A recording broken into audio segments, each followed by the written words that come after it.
اما بعد فاعوذ باللہ من الشیطان الرجیم بسم اللہ الرحمن الرحیم۔ اب جو تلاوت کی جائے گی اس میں وہی تذکرہ سیدنا موسیٰ علیہ السلام کا چل رہا ہے۔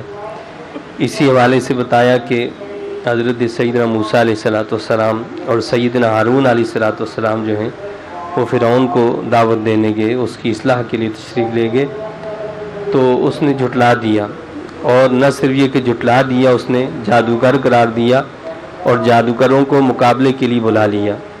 جادوگر بھی ایمان لے آئے، وہ ان پر ناراض ہوا مگر انہوں نے اس کی کوئی پرواہ نہیں کی۔ یعنی جب جادوگر جو ہیں جمع ہوئے اور انہوں نے اپنے کرتب دکھائے تو وہ سمجھ گئے کہ سیدنا موسیٰ علیہ السلام جو کچھ کر رہے ہیں وہ کسی انسان کی طاقت نہیں ہے، تو لہٰذا وہ فوراً سجدے میں گر گئے اور اسلام قبول کر لیا۔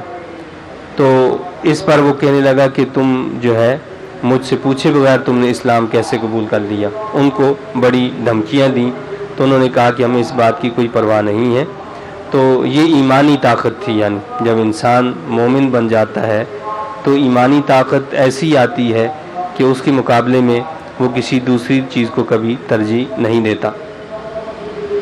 پھر سیدنا موسیٰ علیہ السلام کے بارے میں بتایا گیا کہ جب بنی اسرائیل کو لے کر چلے تو فرعون نے پیچھا کیا، اس طرح اللہ تعالیٰ نے فرعونیوں کو غرق کر دیا اور سیدنا موسیٰ علیہ السلام کو ان کے ساتھیوں کے ساتھ جو ہے دریا پار کروا لیا۔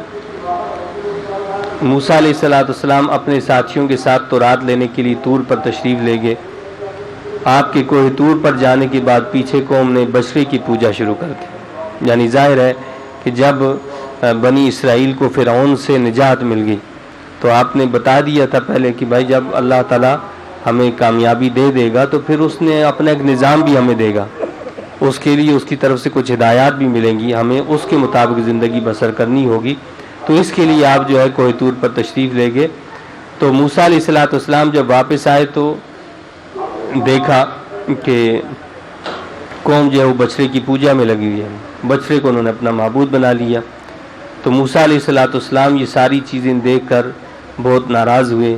آپ نے غصے میں وہ جو تورات لے کر آئے تھے اسے یعنی زمین پہ رکھا، تو وہ غصے کی وجہ سے جو ہے وہ اس کی تقریباً کئی تختیاں جو تھیں وہ ٹوٹ گئیں، اور اس طرح اللہ تعالیٰ نے اس کے احکامات کو جو ہے اٹھا لیا، اور ایک تختی ثابت رہی جس میں نصیحت اور اس قسم کی جو چیزیں تھیں تو وہ یعنی قوم بنی اسرائیل کے پاس وہ رہی۔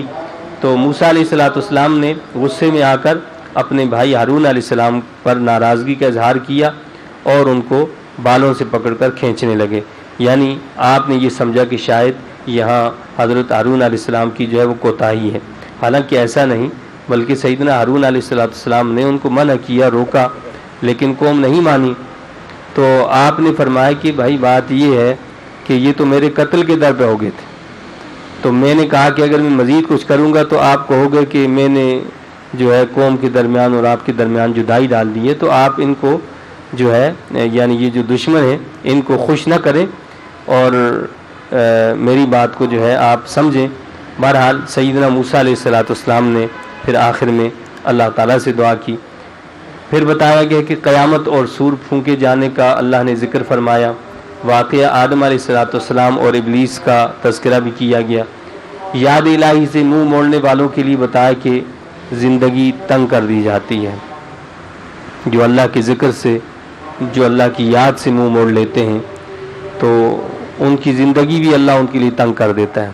ہو سکتا ہے کہ بظاہر آپ کو وہاں دولت کی، مال کی فراوانی نظر آتی ہو اور بظاہر بہت ساری اچھی چیزیں نظر آتی ہوں، لیکن اگر آپ ایسے گھر کو، ایسے ماحول کو جھانک کر دیکھیں گے تو آپ کو پتہ چلے گا کہ وہ زندگی کس طرح گزار رہے ہیں۔ تو اللہ نے اس بات کا اعلان کیا ہے کہ ایسے لوگوں کی زندگی کو تنگ کر دیا جاتا ہے، چاہے وہ گھریلو اعتبار سے تنگ ہو، چاہے وہ کسی اور معاملے کے اعتبار سے تنگ ہو، لیکن بہرحال ان کی زندگی جو ہوتی ہے ان کے لیے بڑی تنگ دستی کا شکار ہوتی ہے، بڑی جو ہے تنگی سے گزرتی ہے۔ بتایا کہ دنیا میں کئی قوموں کو ہلاک کر دیا جن کے آثار عبرت کا سبق دے رہے، تو ہمیں ان سے سبق حاصل کرنے کی دعوت دی ہے کہ یہ جو قومیں تھیں جنہوں نے اللہ کے نبیوں کی تعلیمات کو جھٹلا دیا تھا، ان کا انجام کیا کیا، ان کو کیسے ہم نے ہلاک کیا، تو ان سے عبرت حاصل کرو اور اپنے گھر والوں کو نماز کا حکم دو اور خود بھی نماز کی پابندی کرو۔ تو یہاں خصوصیت سے جو ہے نماز کی پابندی کا حکم دیا ہے کہ نہ صرف یہ کہ آپ خود جو ہے نماز پڑھیں بلکہ اپنے گھر والوں کو بھی نماز کا پابند بنائیں۔ اللہ تعالیٰ مجھے آپ کو ہم سب کو ان تعلیمات پر عمل کی توفیق عطا فرمائے۔ آمین۔ وآخر دعوانا الحمد للہ رب العالمین۔